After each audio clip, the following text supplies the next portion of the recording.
आज के विश्व भूगोल की जो हमारी सीरीज चल रही थी उसमें आज के वीडियो में हम पढ़ने वाले हैं विश्व की महासागरीय जलधाराओं को। ठीक है, हम देखेंगे विश्व की महासागरीय जलधाराओं को, जलधाराएं। ठीक है, देखिए जल्दी से, चूंकि हम ज्योग्राफी वैसे तो डिटेल में पढ़ा रहे हैं, मगर विश्व भूगोल की सीरीज में जो क्वेश्चन जैसे कि एट द स्पॉट पूछ लिए जाते हैं, उसके लिए विश्व भूगोल की सीरीज आपके रिवीजन के लिए बहुत ही ज़्यादा अच्छी है। ठीक है, तो चलिए शुरू करते हैं देर न लगाते हुए। जलधाराओं की जब हम बात करते हैं ना, तो नदियों के समान महासागरीय भागों में, समुद्र में के जल में, जैसे नदियों का पानी बहुत तेजी से बहता है ना एक बड़ी मात्रा में, वैसे ही जलधाराएं भी होती हैं जो बड़ी मात्रा में जल को समुद्रों के किनारे किनारे, महासागरों के किनारे किनारे लेकर के जाती हैं। ठीक है, तो इनको मुख्य रूप से हम थोड़ा सा ये समझ लेंगे कि बांटते कैसे। ठीक है, देखिए इनको मुख्य रूप से 3 भागों में बांटा जाता है। एक तो होता है प्रवाह यानी कि ड्रिफ्ट, दूसरा होता है धारा यानी कि करंट, और तीसरा होता है विशाल धारा यानी कि स्ट्रीम। ठीक है, अंतर क्या है? प्रवाह, देखिए प्रवाह क्या होता है ना कि जब पवन के वेग से, जैसे मान लीजिए समुद्र का तल है और हवा बह रही है, वायु बह रही है, ठीक है, तो हवा जब चल रही है यानी कि पवन से प्रेरित होकर के जब महासागर का ऊपरी सतह का जल क्या करने लगे, चलने लगे, गति में आ जाए, सिर्फ ऊपरी सतह का जल गति में आ जाए तो उसको बोलते हैं प्रवाह। ठीक है, प्रवाह की कोई निश्चित दिशा नहीं होती है, या ये भी तय नहीं होता है कि ये कहाँ से कहाँ तक है। ठीक है, दूसरी चीज धारा, करंट क्या होती है, इसकी निश्चित दिशा होती है और कहाँ से कहाँ तक जाएगी इसकी निश्चित लंबाई भी होती है।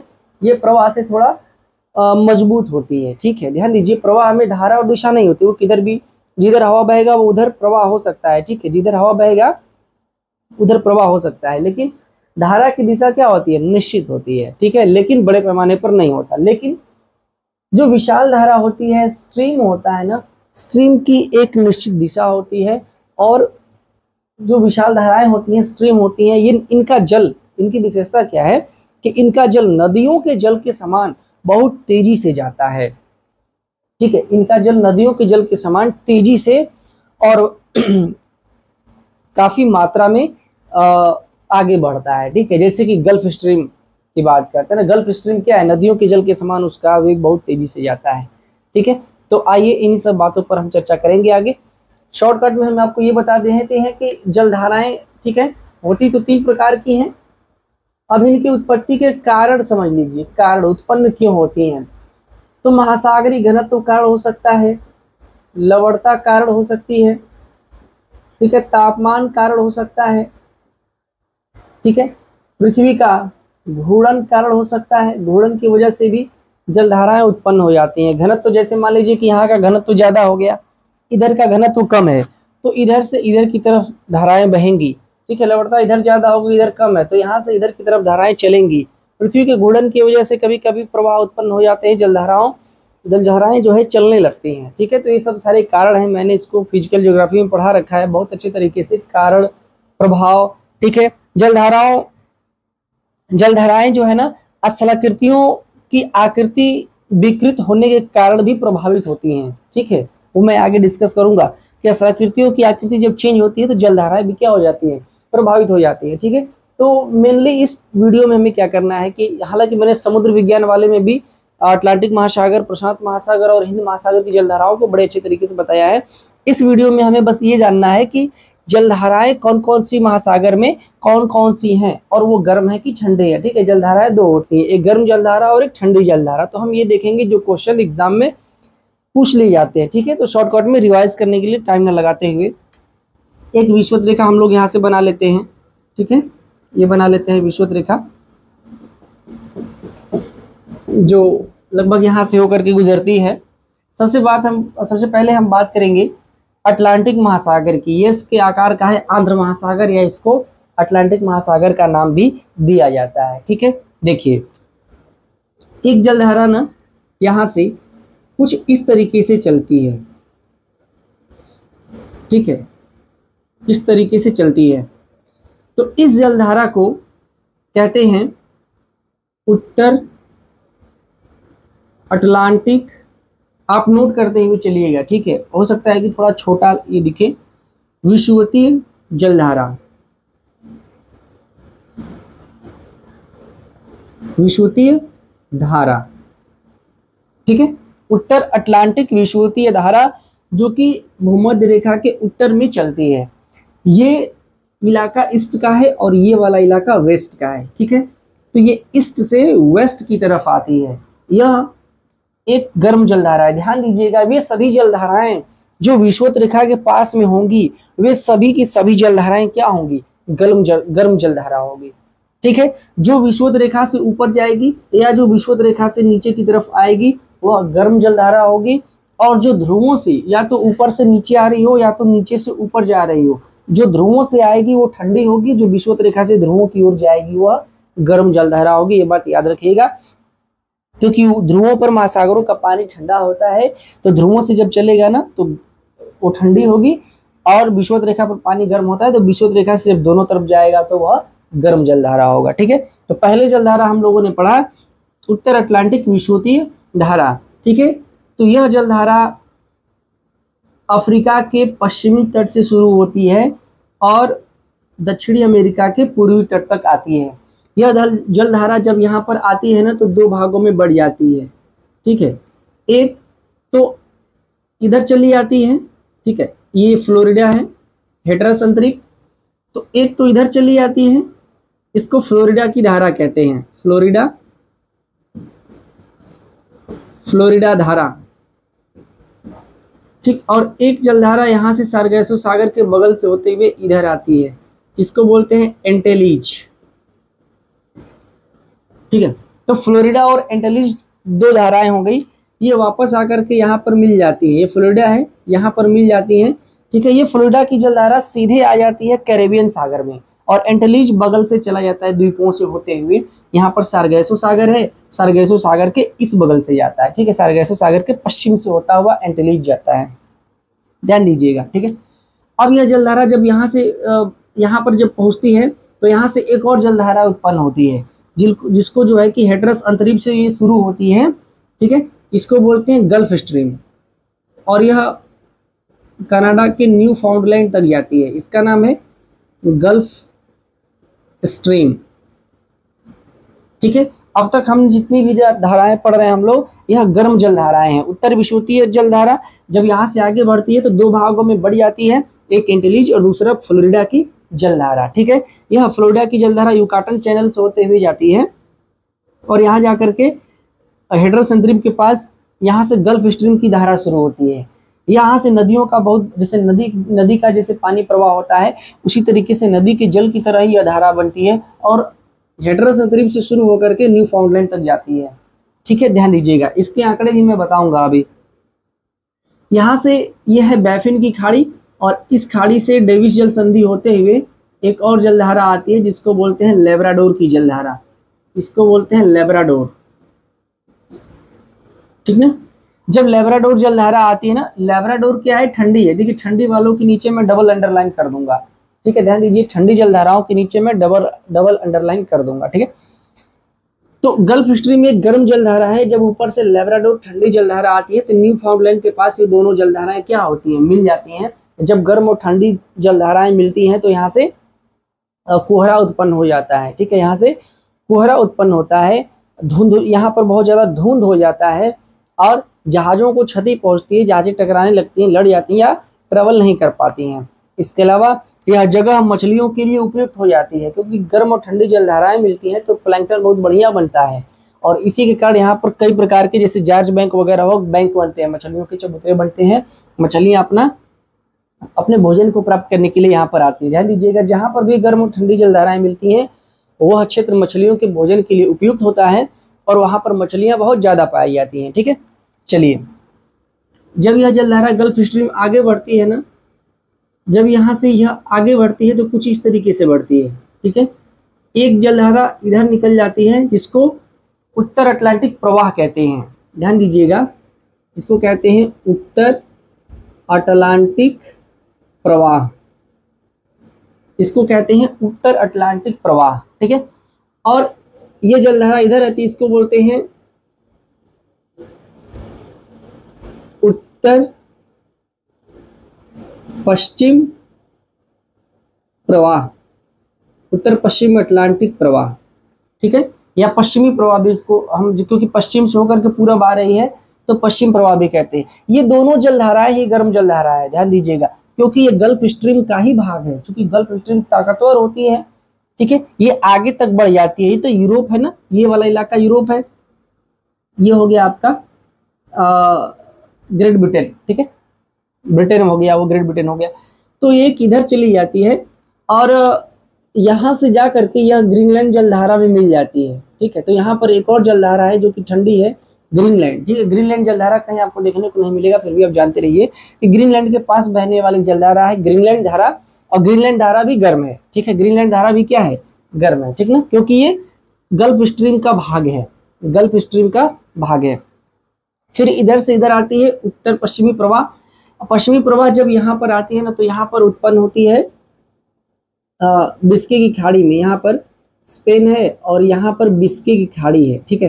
तो जब इधर आती है तो इसको रेनल जलधारा के नाम से जानते हैं, रेनल धारा के नाम से जानते हैं, ठीक है। चूंकि इसी का ये भाग है रेनल धारा। ये रेनल धारा, एक क्वेश्चन आपसे ये पूछा जाता है कि रेनल धारा कहाँ चलता है, तो बिस्के की खाड़ी में चलती है, ठीक है। तो वह बिस्के की खाड़ी में रेनल धारा के नाम से जानी जाती है। फिर जब यह आगे बढ़ती है तो यहाँ पर मडेरिया है और एक केप वर्डे है, इनके बीच में एक जलधारा चलती है जिसको कहते हैं कनारी, इसको कनारी धारा के नाम से जानते हैं, ठीक है। तो यहाँ पर बिस्के की खाड़ी में आती है, तो इसी पश्चिमी प्रवाह का ही बड़ा हुआ भाग है कनारी धारा। लेकिन कनारी धारा क्या है, ठंडी धारा है, ठीक है, डबल अंडरलाइन में कर दे रहा हूं। कनारी धारा क्या है, ठंडी धारा है, ठीक है। ठंडी धारा क्यों है समझ लीजिए, यह चूंकि अफ्रीका के तट से थोड़ी दूर होती है, लेकिन ये जब यहाँ आती है ना तो व्यापारिक हवाएं, ठीक है, व्यापारिक पौने क्या करती हैं, ऊपर के जल को ढकेल देती है अफ्रीका के तट की तरफ, तो नीचे से ठंडा जल निकल करके आ जाता है, तो इसीलिए यह धारा क्या हो जाती है, ठंडी धारा हो जाती है। तो कनारी ठंडी धारा है और इसी का बड़ा हुआ भाग क्या हो जाता है, उत्तर अटलांटिक विषुवतीय जलधारा हो जाता है। सेम कहानी इसी तरीके से दक्षिणी अटलांटिक महासागर में भी होती है, ठीक है। दक्षिणी अटलांटिक महासागर में क्या होता है ना कि दक्षिण विषुवतीय धारा बहती है, ठीक है। अब मैं नाम नहीं लिख रहा हूँ, महासागर आप पहचान लीजिएगा, यह दक्षिण विषुवतीय धारा होती है, दक्षिण विषुवतीय धारा के नाम से जानते हैं, ठीक है। देखिए ये भी ठीक उसी तरीके से उत्पन्न होती है, विषुवत रेखा पर बहुत ज्यादा उष्णता होती है ना, हालांकि ये वेनेजुएला की ढकेली हुई धारा होती है। आगे हम इसकी चर्चा करेंगे। देखिए एक चीज और, जब ये यहाँ पर आती है ना, दो भागों में बढ़ जाती है। इसकी एक शाखा उत्तर की तरफ, चूंकि जो महाद्वीप का, दक्षिणी अमेरिका महाद्वीप का जो आकार है ना, ठीक है, देखिए ध्यान से देखिए, दक्षिणी अमेरिका महाद्वीप का जो आकार है, इसके कारण इसकी एक धारा जो है ऊपर चली जाती है नॉर्थ की तरफ और जा करके उत्तर अटलांटिक विषुवतीय धारा में मिल जाती है। और जो दूसरी धारा होती है दक्षिण विषुवतीय धारा, यह ब्राजील देश है यहाँ पर, और यहाँ पर यह ब्राजीलियन धारा के नाम से आती है, ठीक है, इसको कहते हैं ब्राजील धारा। यह भी एक गर्म जल धारा है, ये भी गर्म है, ये भी गर्म है। और इसके बाद इधर से नीचे के साइड से एक जलधारा जाती है जिसको बोलते हैं फॉकलैंड धारा, ठीक है। और यह जाकर के यहाँ पर इससे मिलती है और इस तरीके से इसका आकार हो जाता है, ठीक है। तो यह जो धारा होती है ना, इसको बोलते हैं पछुआ पवन या पश्चिम पवन प्रवाह, ठीक है, पश्चिम पवन प्रवाह होता है। ये फॉकलैंड धारा है, ये वाली इधर से इधर आ रही है, और चूंकि ये इधर की तरफ अंटार्कटिका महाद्वीप है, यहाँ से ठंडी धाराएं आती हैं, ठंडे जल का प्रवाह होता है। तो अफ्रीका के पूर्वी तट पर कुछ इस प्रकार से ये चलती है, तो इसको कहते हैं वेनेजुएला की धारा, बेगुएला धारा, ठीक है। देखिए फाकलैंड धारा और बेगुएला धारा, ठीक है, मैं डबल यहाँ पर अंडरलाइन इसको कर रहा हूँ। ये है फाकलैंड जो नीचे से ऊपर की तरफ आती है, और इधर है बेगुएला। ये दोनों धाराएं ठंडी जल धाराएं हैं, और पश्चिम पवन प्रवाह जब यहाँ से इधर आता है तो ये पश्चिम पवन प्रवाह होकर के जाता है। इसी को दक्षिण अटलांटिक धारा के नाम से भी जानते हैं। अटलांटिक धारा, इसी को दक्षिण अटलांटिक धारा के नाम से भी जानते हैं, और ये भी ठंडी जल धारा है। तो फाकलैंड भी ठंडी है, दक्षिण अटलांटिक भी ठंडी है, और बेगुएला भी ठंडी है। अब बात करते हैं यहाँ पर, जब उत्तरी विषुवतरेखीय अटलांटिक की जलधारा और दक्षिणी विषुवतरेखीय अटलांटिक की जलधारा जब इधर आते हैं तो यहाँ पर इस क्षेत्र में पानी का प्रवाह बहुत ज़्यादा हो जाता है, ठीक है। तो यहाँ पर जल की अधिकता हो जाने के कारण इस दिशा में प्रति विषुवतरेखीय धारा चलती है। इसको कहते हैं प्रति विषुवतरेखीय धारा, आप नोट कर लीजिएगा, प्रति विषुवतरेखीय धारा, ठीक है। और यहाँ पर ये अफ्रीका के पूर्वी तट के पास गिनी तक आती है, ठीक है, गिनी तक, इसीलिए इसको गिनी के नाम से भी जानते हैं। यह भी एक गर्म धारा है, इसको भी गिनी धारा के नाम से जानते हैं, ध्यान दीजिएगा, ठीक है। यहाँ पर जल की अधिकता होने के कारण इसका वापस जो है पूर्व की तरफ प्रवाह होने लगता है विषुवत रेखा पर। यही चीज़ प्रशांत महासागर में भी यहाँ आपको देखने को मिलेगी, और यही चीज़ जो है कि बस हिंद महासागर में ये चीज़ देखने को नहीं मिलती है। उत्तर विषुवती, अब जैसे यहाँ पर हम बात करेंगे उत्तर प्रशांत, ठीक है, विषुवत रेखा की बात करते हैं, और नीचे है दक्षिण प्रशांत, और ये भी जो है कि विषुवत रेखा पर है, आपको समझ आ रहा होगा। तो ये भी विषुवत रेखा पर है और ये भी विषुवत रेखा पर है। तो यहाँ पर भी जब जल की अधिकता हो जाती है, यानी कि इस वाले क्षेत्र की जब हम बात करेंगे, यहाँ पर जल की अधिकता हो जाती है, तो यहाँ पर भी प्रति विषुवत रेखीय धारा चलती है। ये कॉन्सेप्ट दिमाग में रख लीजिएगा कि यहाँ पर भी प्रति विषुवत रेखीय धारा चलती है, ठीक है। तो कुछ जो आपसे हमने कहा था कि फैक्ट बता देंगे, जो फैक्ट आपसे पूछे जाते हैं। गल्फ स्ट्रीम कहाँ से शुरू होती है, आप नोट कर लीजिएगा, 20 डिग्री नॉर्थ से शुरू होती है, मैक्सिको की खाड़ी से शुरू होती है, ठीक है, हेटरस अंतरिक्ष फ्लोरिडा के पास से।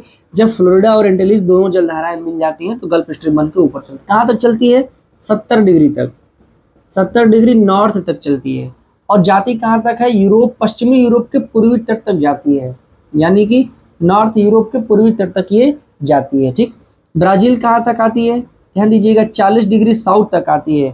फाकलैंड कहाँ तक आती है, फाकलैंड और बढ़ जाती है, ठीक है, फाकलैंड बढ़ करके 30 डिग्री साउथ तक आ जाती है, मतलब उत्तर की तरफ। तो ये बात आप इसको जो है कि आप ध्यान में रखेंगे, ठीक है। तो ये चीज़ क्लियर हुआ, ये थी अटलांटिक महासागर की कुछ जलधाराएं। अब बात कर लेते हैं प्रशांत महासागर की। यहाँ से जलधारा चलती है पेरू के तट से, पेरू धारा, ये भी गर्म है, ठीक है। इधर कैलिफोर्निया के पास आती है कैलिफोर्निया धारा, कैलिफोर्निया धारा भी क्या है, ठंडी जलधारा है। कैलिफोर्निया धारा भी ठंडी जलधारा है। इसका निर्माण भी, कैलिफोर्निया धारा की उत्पत्ति भी कनारी की तरह ही होती है, मैं बताऊंगा कैसे, ठीक है। और ये आकर के फिर इधर मिल जाती है। यहाँ पर अलास्का है, अलास्का धारा, और ये क्या है, गर्म धारा है। अलास्का जो है, नहीं, गर्म वाले के नीचे अंडरलाइन नहीं कर रहे हैं, ठंडे वाले के नीचे अंडरलाइन कर रहे हैं। अलास्का भी क्या है, गर्म धारा है। यहाँ से बात करते हैं प्रशांत महासागर का जो ये वाला इलाका है, इसकी हम बात करेंगे, ठीक है। देखिए विषुवत रेखा की इधर हमने बता दिया, यहाँ पर उत्तर प्रशांत प्रवाह, दक्षिण प्रशांत, ठीक है, और प्रवाह नीचे इसी तरीके से होते हैं, दोनों साइड में होंगे। यहाँ पर ऑस्ट्रेलिया के पूर्वी तट में पूर्वी ऑस्ट्रेलियाई धारा, पूर्वी ऑस्ट्रेलियाई धारा, ठीक है, ये भी गर्म है। पूर्वी ऑस्ट्रेलियाई धारा भी क्या है, एक गर्म धारा है। पूर्वी ऑस्ट्रेलियाई धारा भी एक गर्म जलधारा है प्रशांत महासागर की। ऊपर जब हम यहाँ पर इधर दक्षिण चीन सागर से जब हम आगे बढ़ते हैं तो यहाँ पर जापान है, ठीक है, यहाँ पर जापान है।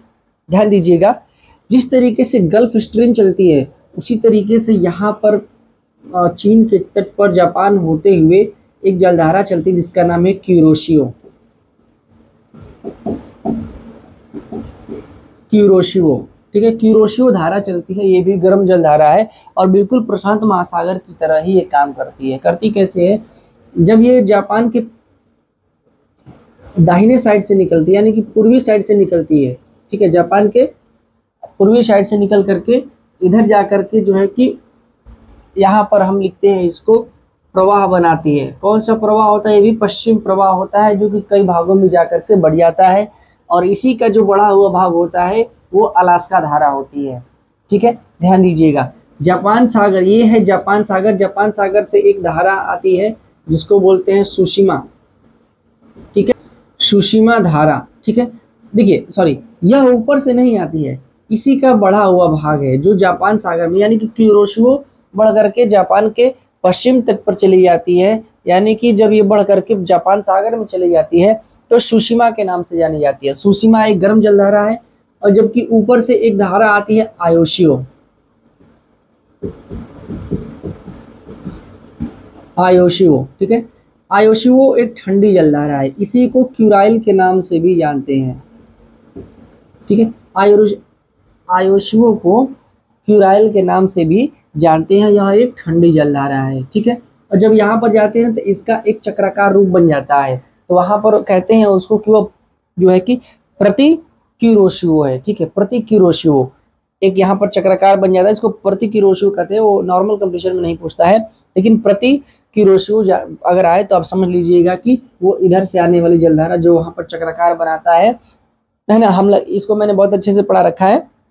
यहाँ पर नॉर्मली मैं आपको बस ये समझा रहा हूँ कि किस महासागर में कौन सी जलधारा है, गर्म कौन सी है, ठंडी कौन सी है, ठीक है, और उसका कॉन्सेप्ट क्या है। क्लियर? तो उम्मीद है कि ये चीज आपको समझ में आ रही होगी। इतना नॉर्मली जो जलधाराओं से क्वेश्चन पूछता है तो उसके लिए बिल्कुल काफी है, बिल्कुल परेशान मत होइएगा, परेशान होने की बिल्कुल भी जरूरत नहीं, यहाँ से आपका काम हो जाएगा, ठीक है। तो चलिए यहाँ पर देखिए, ये जो क्यूरोशियो आगे बढ़ करके यहाँ पर बनाती है, ठीक है, क्या, पश्चिम प्रवाह, ठीक है। तो पश्चिम प्रवाह जब ये बनाती है ना तो उसी का बढ़ा हुआ भाग अलास्का है, इसलिए गर्म होता है। जब यही बढ़ के आगे आ जाता है, तट से थोड़ी दूर हो जाता है, तो फिर व्यापारिक पवनों द्वारा ऊपर का पानी हटा दिया जाता है और नीचे का ठंडा पानी आता है, तो जो गर्म जलधारा होती है वो ठंडी जलधारा में तब्दील हो जाती है, जो कैलिफोर्निया धारा के नाम से जानी जाती है। जो काम कनारी के साथ होता है वही यहाँ पर इसके साथ होता है। जो गल्फ स्ट्रीम की विशेषता है, जिस तरीके से यह फंक्शन इसका चलता है, उसी तरीके से फंक्शन प्रशांत महासागर में क्यूरोशियो का चलता है। क्लियर है? चलिए देखिए, अब एक चीज मैं बताता हूँ, यहाँ पर भी प्रति चलती है। जब यहाँ पानी के अधिक हो जाता है तो इधर आता है ना जल, पेरू की धारा से बहुत दूर, लगभग 180 किलोमीटर दूर, ठीक ना, उत्तर से दक्षिण की तरफ चलने वाली एक धारा कभी कभी 3 से 5 सालों में उत्पन्न होती है, जिसका नाम है अल नीनो।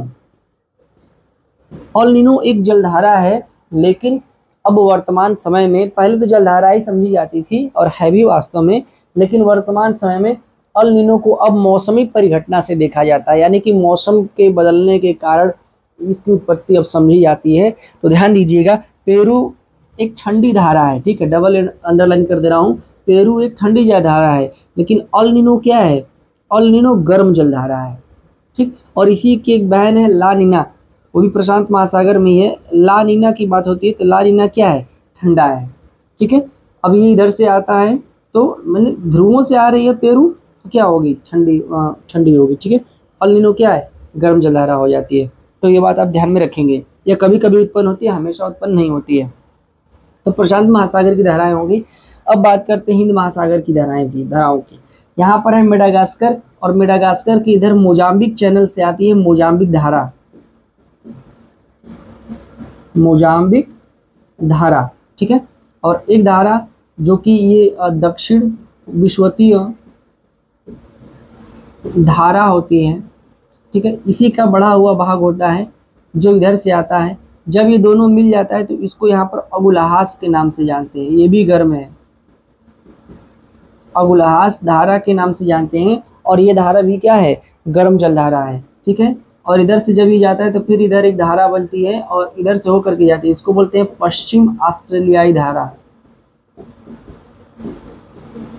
पश्चिम ऑस्ट्रेलियाई धारा। पश्चिम ऑस्ट्रेलियाई धारा क्या है भाई, ठंडी जलधारा है, ठीक है, चूंकि वह दक्षिणी महासागर से होकर के, हिंद महासागर के दक्षिणी भाग से होकर के जाती है, यानी कि अंटार्कटिका के ऊपर से होकर जाती है, तो ठंडी है, ठीक है, ठंडा जल लेके जाती है। तो पश्चिमी ऑस्ट्रेलियाई क्या है, एक ठंडी जलधारा है, ठीक है, डबल अंडरलाइन मैंने यहाँ पे कर दिया है।